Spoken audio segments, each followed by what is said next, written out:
Hi guys, in today's video I'm gonna show you how to turn on and turn off your camera in Zoom meetings. And trust me, it's very easy and simple. Just make sure you watch this video all the way till the end to learn how. So first, let's start a Zoom meeting from here. Let's open Zoom, new meeting.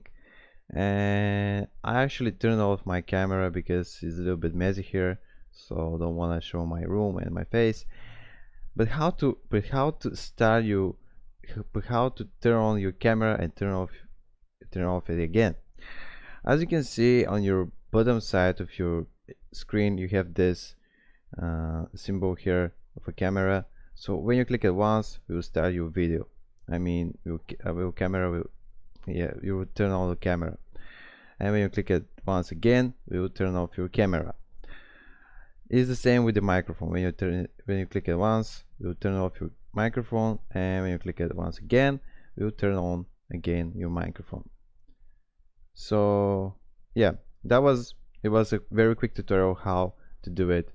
If you're finding this video helpful, you can give it a like, and also if you have some problems, if you have some questions, don't be hesitant to leave them in the comments down below the video, and I will try to respond in a few days if I can. So yep, see you next video. Bye.